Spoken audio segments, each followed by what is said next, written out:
Pagi, teman-teman YouTube. Ketemu lagi dengan saya, Mr. G Kebumen BF Kebumen. Bagaimana kabar hari ini? Semoga sehat-sehat semua sekeluarga. Amin. Sudah lama saya nggak mengunggah YouTube. Dan kemarin ada beberapa teman yang sampai WhatsApp saya, kok lama nggak ada unggahan Pak? Gitu. Ya memang kita mengunggah sesuatu tidak hanya asal unggahan. Memang selain kita promosi dari BF saya sharing mengenai breeding dan saya memberikan informasi mengenai franchise atau plasma saya. Jadi pas kita ada transaksi jual beli, ada momen-momen tertentu yang menurut saya memang layak untuk diunggah. Terus ada momen tertentu juga saya upload anakan-anakan kita yang di lapangan, apa itu juara atau tidak, kita tetap upload kalau itu memang menurut saya bisa untuk memberikan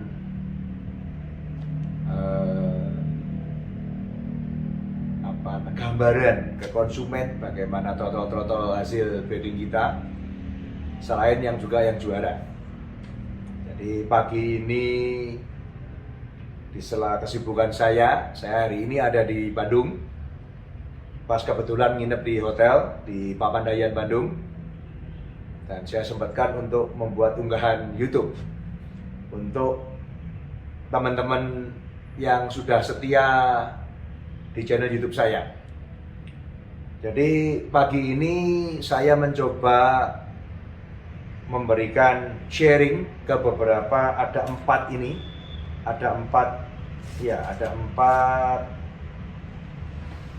sampai 6. Cuma nanti yang mungkin saya 4 dulu. Karena apa? Karena memang ini cukup panjang. Nanti yang kelima ke 6 saya bikinkan sendiri. Karena apa? Karena harus di tempat breeding saya. Karena berkenaan dengan kandang. Jadi saya sapa dulu yang pertama, Pak Edi Pati. Selamat pagi Pak Edi Pati. Pak Edi Pati ini menanyakan ke saya,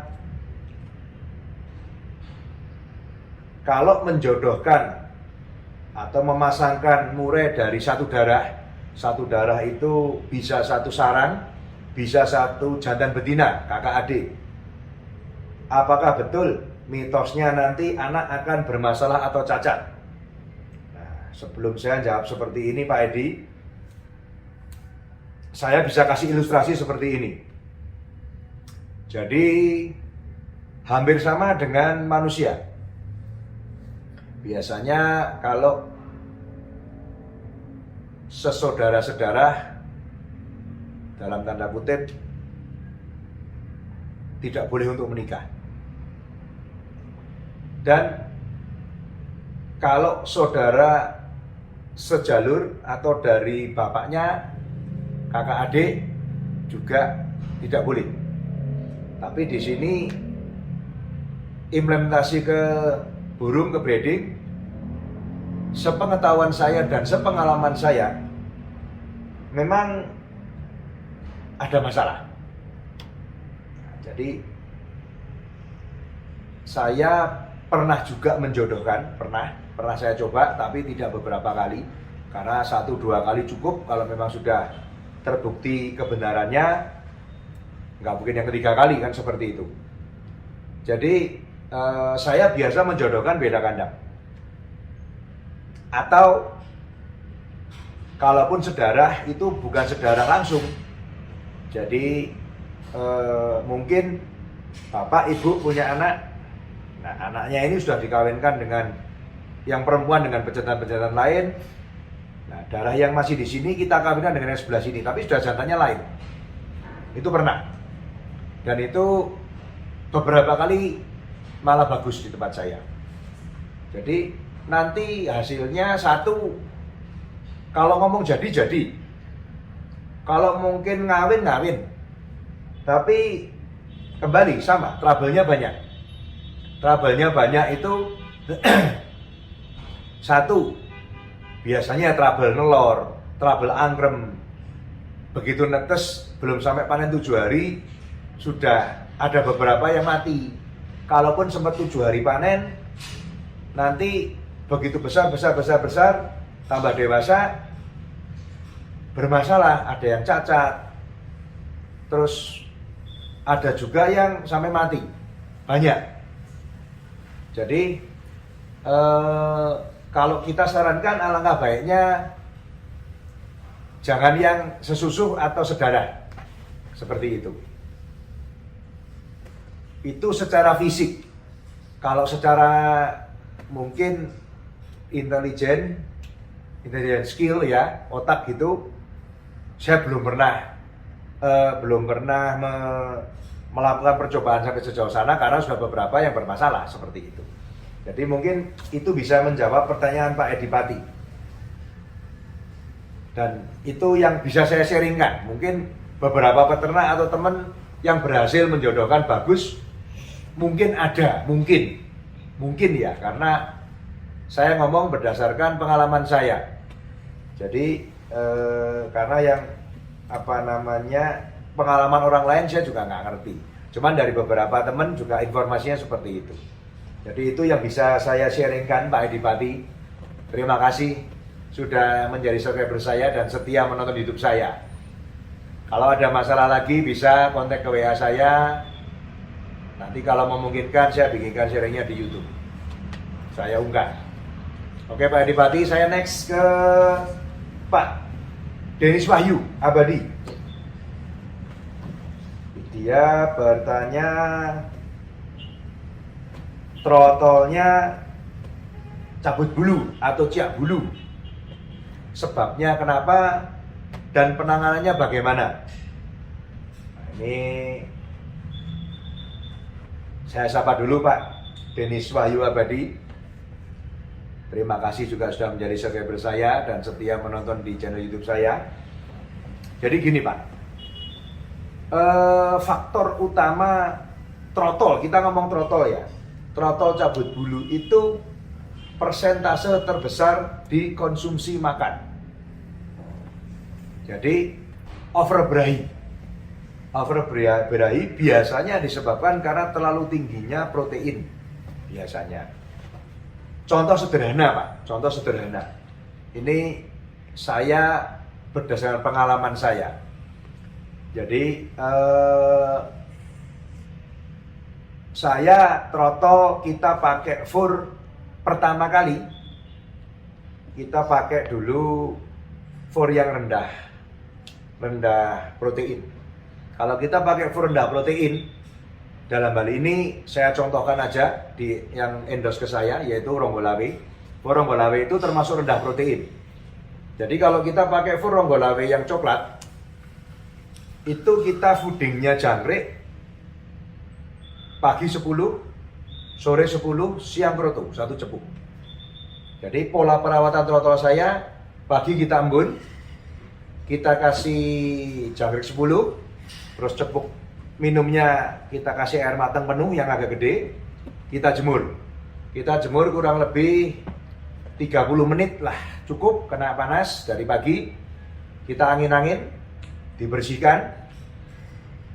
Terus kurang lebih jam 10 kita kasih kroto 1 cepuk kecil. Kita buka prodom supaya nggak overberahi juga. Terus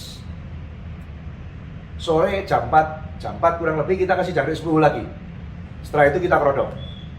Nah, jadi dengan pola perawatan seperti itu, persentase yang overberahi atau ciak bulu kecil.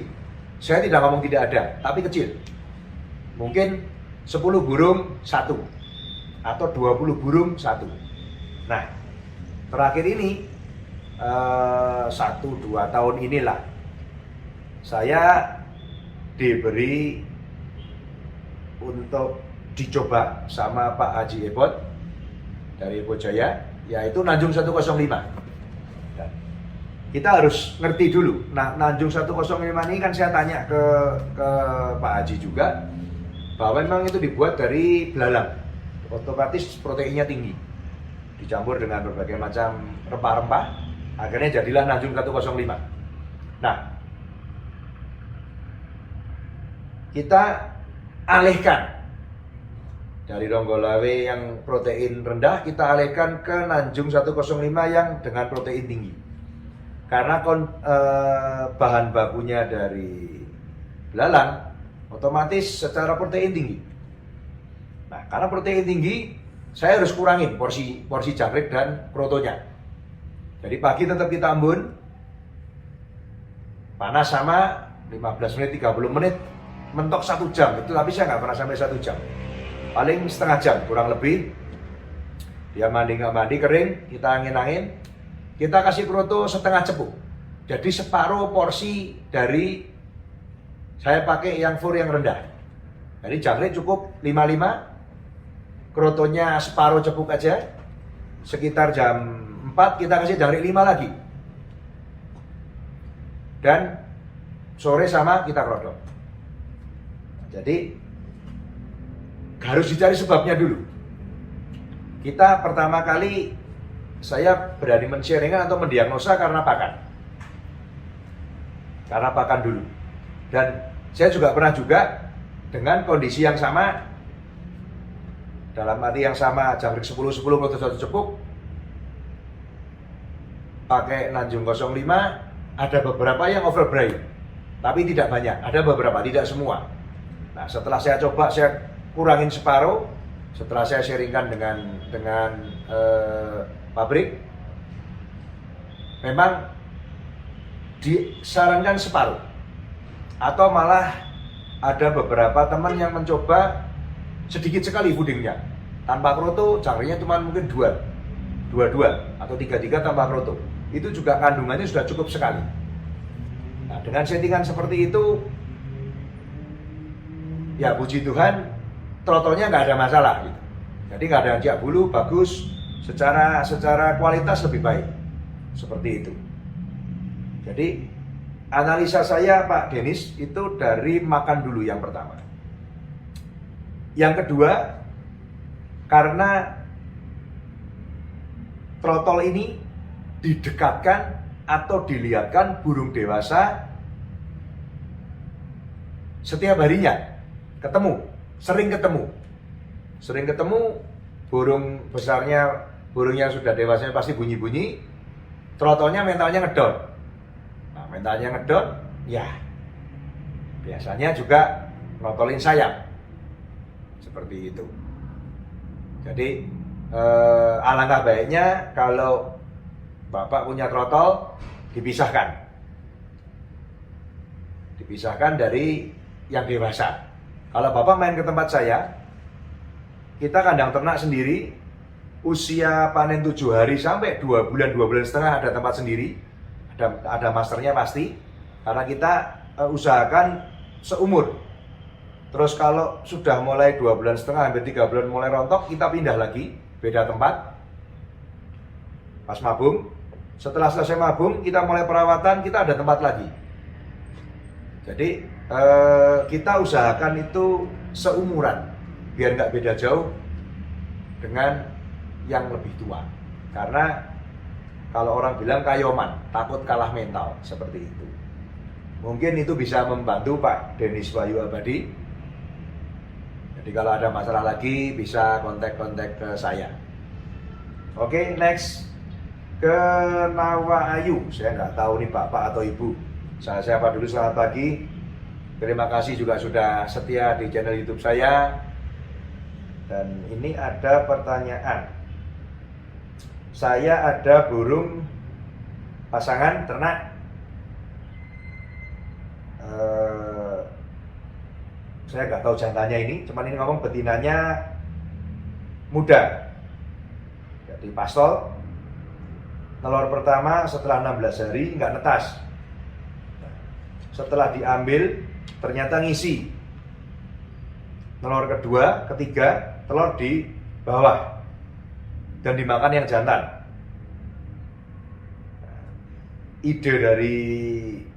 Idenya bagaimana kalau pas nelor jantannya ditangkap. Terus pertanyaannya lagi, kenapa nelor 2 dan 3 tidak disarang?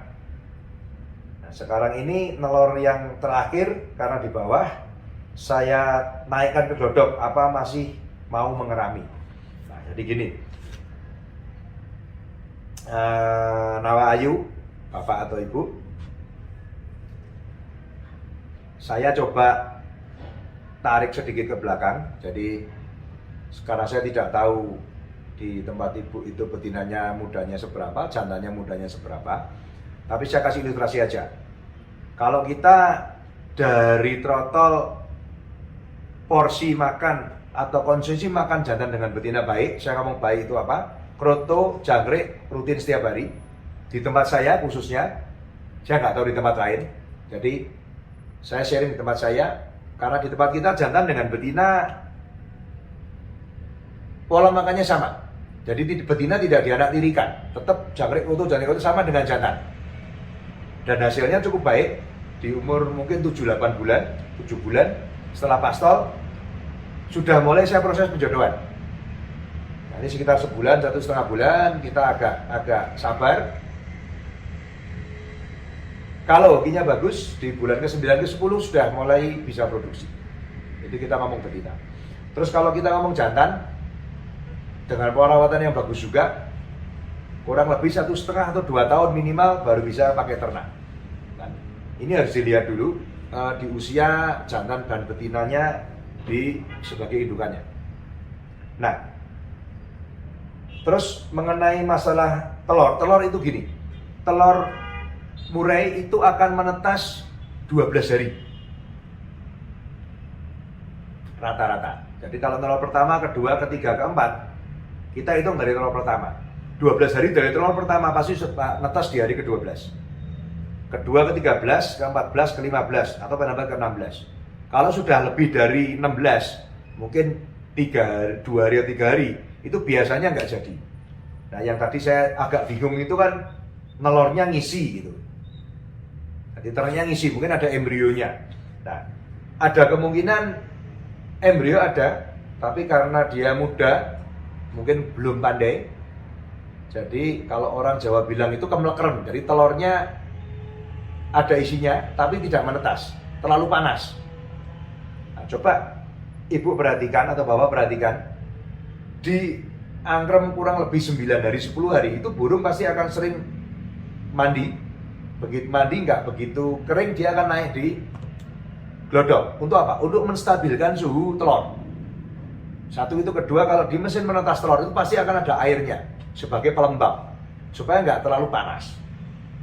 Nah, itu ada kemungkinan pertama tadi memang betinanya kurang pintar, itu pertama. Kedua, cuaca, karena mungkin terlalu panas, ada menyebabkan juga gagal menetas, ada juga. Terus embrionya jelek atau di dalam sudah mati, bisa juga. Jadi harus dicari sebabnya. Nah, ini berhubungan dengan pola makan juga. Jadi pola makan itu dalam arti pola makan indukan, ya konsumsi proteinnya, kalsiumnya di makanannya sudah cukup belum? Kalau di tempat kita memang kita pakai cacing, jangkrik, kroto di indukannya. Jadi kita berusaha supaya tercukupi nutrisi untuk indukannya. Kenapa supaya tercukupi? Karena supaya indukan dan jantan betinanya ini menghasilkan sel telur atau jantannya juga bisa membuahi sempurna. Seperti itu. Nah, masalah telur kedua, ketiga itu di bawah, itu juga banyak kemungkinan. Pertama, dia nggak nyaman mungkin. Nggak nyaman itu apa? Mungkin di glodoknya ada binatang pengganggu, semut, kecoa, atau cicak, atau dan lain-lain. Coba dilihat. Nah, saran saya coba dikasih glodok lebih dari 1, 2, atau 3 gitu, yang mungkin tingginya berbeda. Nah, Bisa juga telur itu tidak dibuai jantan. Jadi murai itu pandai. Kalau telur nggak dibuai kopong, biasanya dibuang. Dan dibuang daripada istilahnya mubazir mungkin, ya memang akan dimakan induknya, jantan atau betinanya. Itu untuk ngeremis kalau orang itu untuk konsumsi kalsium. Karena kulit telur itu kan kalsium. Jadi bisa diantisipasi juga ditambah kalsiumnya. Kalsium bisa dari cangkang telur puyuh atau kalsium yang kita beli di umum ditaburin di kroto atau di jangkritnya. Nah, itu mungkin bisa membantu. Terus kalau telur di bawah dinaikkan ke atas apa mau mengeram? Ini biasanya kok nggak mau. Biasanya, tapi boleh dicoba. Kadang-kadang kalau sudah di bawah itu kadang sudah pecah sedikit gitu, kadang-kadang nggak mau dan biasanya nggak jadi. Tapi tidak ada salahnya dicoba. Jadi itu yang bisa saya sharingkan ke Nawa Ayu. Jadi coba diperbaiki pola makan jantan betinanya. Cacing, jangkrik kroto, kalsiumnya, kalsium bisa dari kulit telur, cangkang telur puyuh, atau kita beli kalsium yang ada di pasaran itu, yang di bubuk itu, ditabur di kroto atau di jangkriknya. Sama dilihat di glodoknya, intern dulu seperti apa. Nah setelah itu diamati. Jadi memang ternak murai tidak gampang, jadi harus telaten ya. Kuncinya telaten dulu, sabar dan telaten seperti itu. Itu yang bisa saya sharingkan ke Bapak atau Ibu Nawa Ayu. Semoga bisa membantu. Kalau ada masalah bisa kontak saya di WhatsApp. Nanti kalau memang diperlukan saya bikin unggahannya. Next kita ke Pak Budianto Budi. Selamat pagi Pak Budianto Budi. Jadi Pak Budianto Budi ini menanyakan bagaimana menyilangkan murai batu balak yang kurang stabil. Karena kalau kerja lakunya panjang-panjang, usia 6 tahun.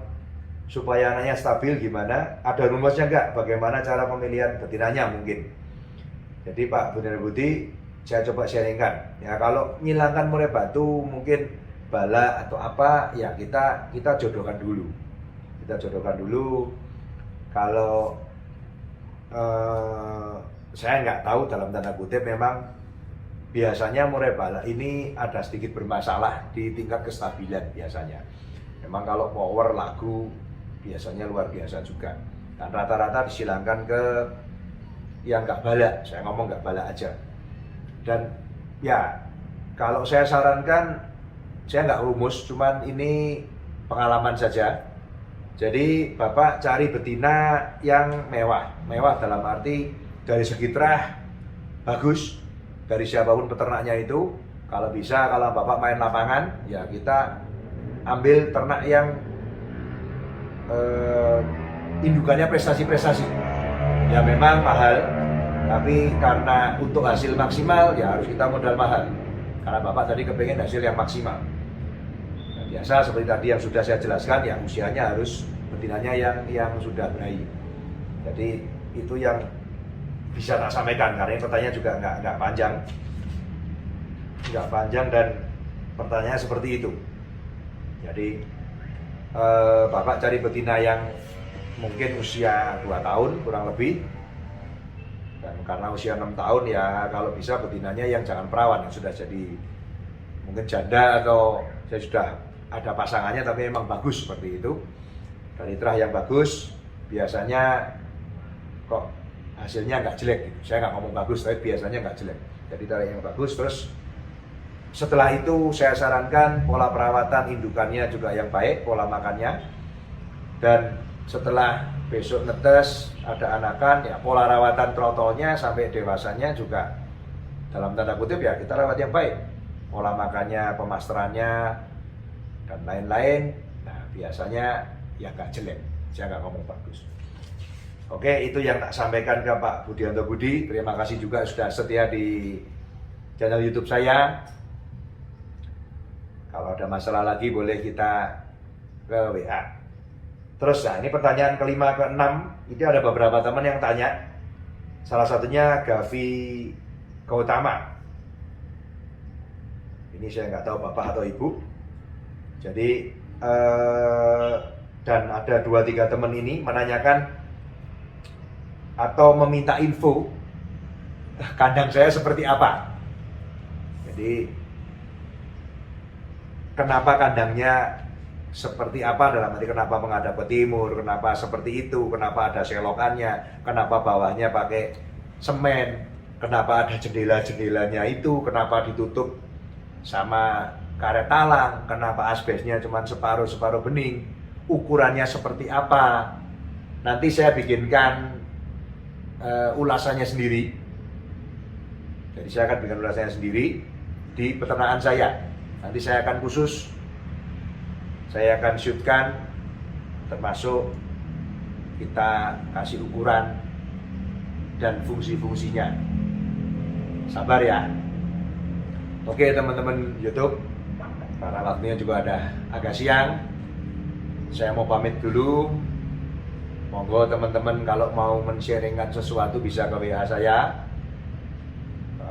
Nanti kita bikinkan YouTube-nya. Terima kasih teman-teman subscriber semua yang sudah setia di channel YouTube saya selama ini. Kalau ada masalah, kalau ada tutur kata yang mungkin tidak berkenan, saya minta maaf.